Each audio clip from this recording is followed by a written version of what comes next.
Hi and welcome back to the organizing tip of the day. Today I got a suggestion for a video from Michelle in California. Hi Michelle!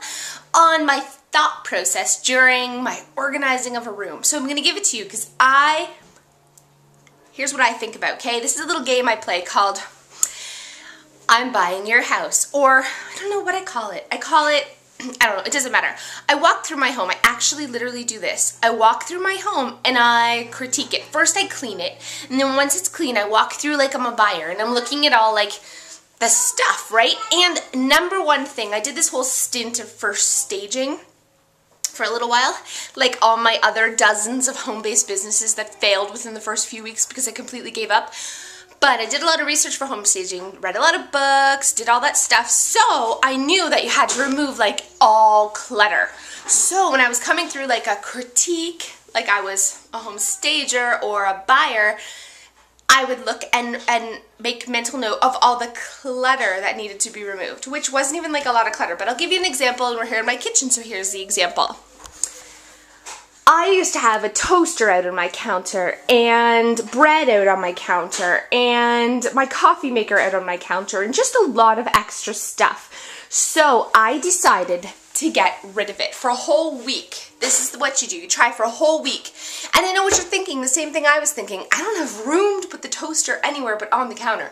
Totally not true, my friends. I went through all of my cupboards and I found a convenient spot under here. But I had bakeware under there, so then I had to find a spot for my bakeware, which is in my food cupboard. So then I had to find a spot for this and that, and blah, blah, blah. I ended up purging a bunch of stuff, reorganizing. I found the room. I found the room for the coffee maker. I found the room for everything. Yes, it took me a long time to reorganize my kitchen, but the results were totally worth it.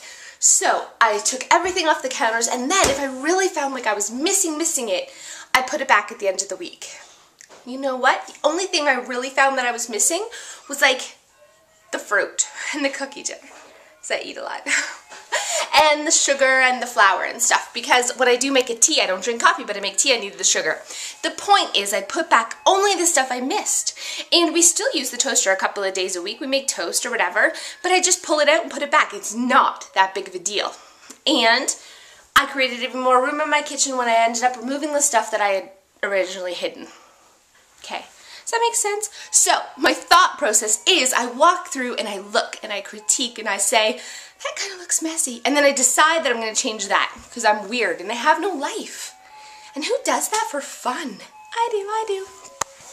So I found a basket for bread up here. Got rid of my bread. Found a nice little cookie jar. Found a basket for my fruit. And there you go. Clutter-free all the time.